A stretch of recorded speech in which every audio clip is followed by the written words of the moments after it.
Hi, everyone, and welcome to How to Train Your Librarian, Third Culture Kit, a toolkit for navigating cultural imposter phenomenon in young adult literature.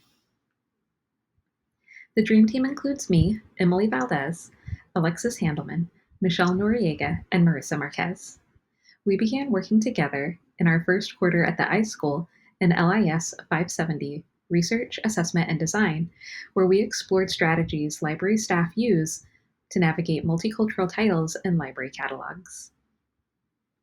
For Capstone, we are fortunate to be working with Dr. Michelle H. Martin.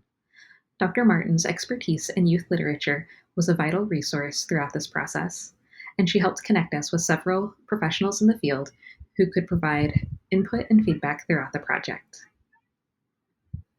The initial idea for this project came to me during the study abroad program to Aotearoa in 2022, and I proposed the idea to the group in the fall of 2023.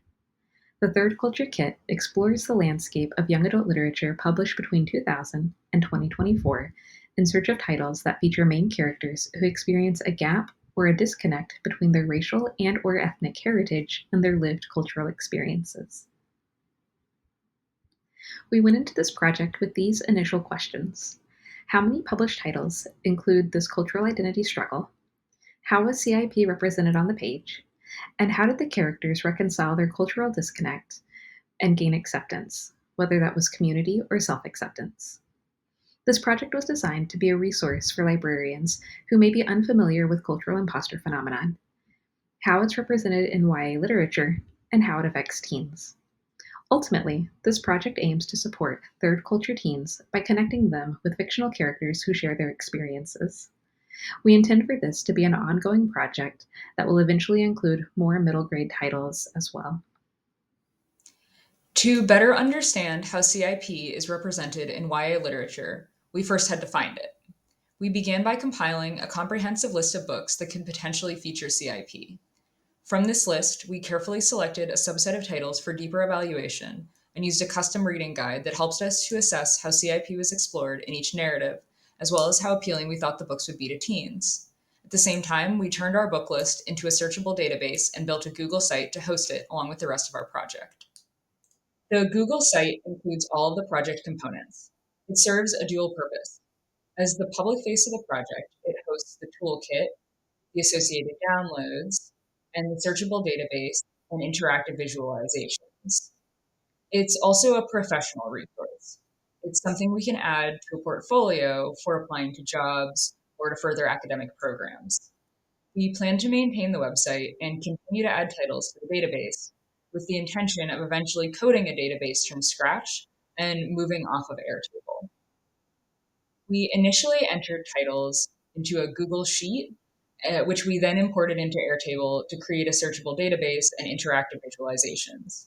Users can group, filter, sort, or search the database by publication year, target age range, awards won or honored, and a variety of protagonist demographics. We're currently considering adding a way to sort which content we have already vetted ourselves.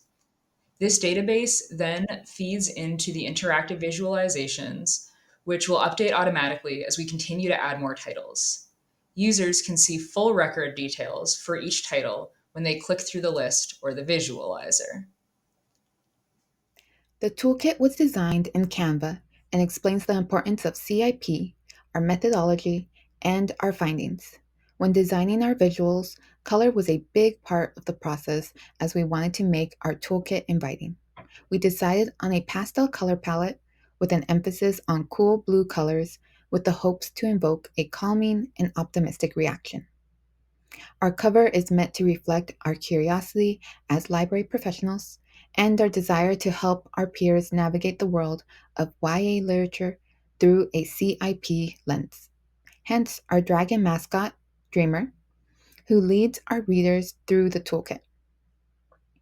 Dreamer also wants Dreamer also wants to learn about young adult literature and can be found flying throughout the pages or reading with a friend.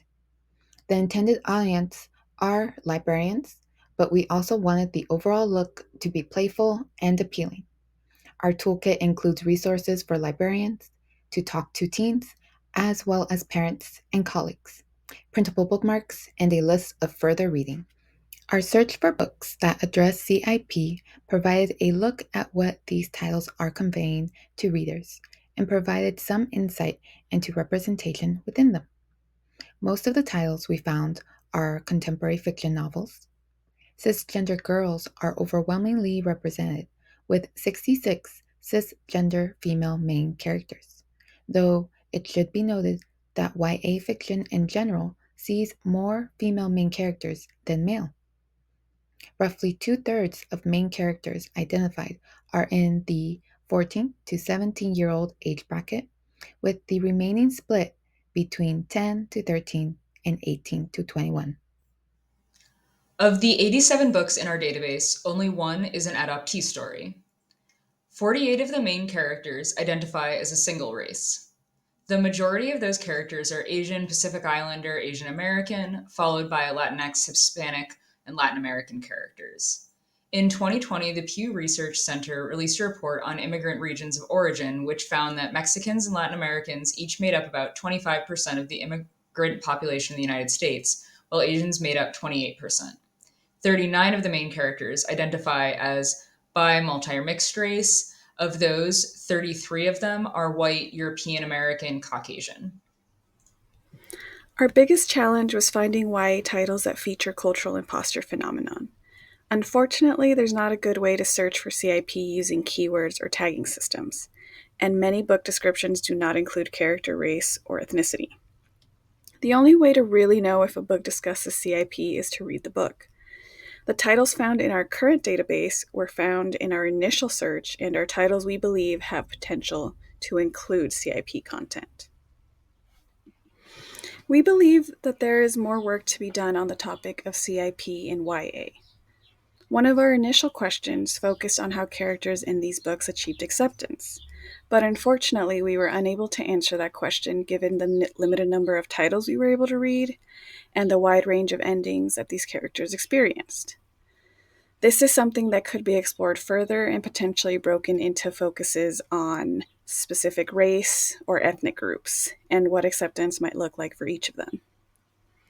Next steps should also include further exploration of titles from independent publishers, and looking at how CIP and gender identities intersect.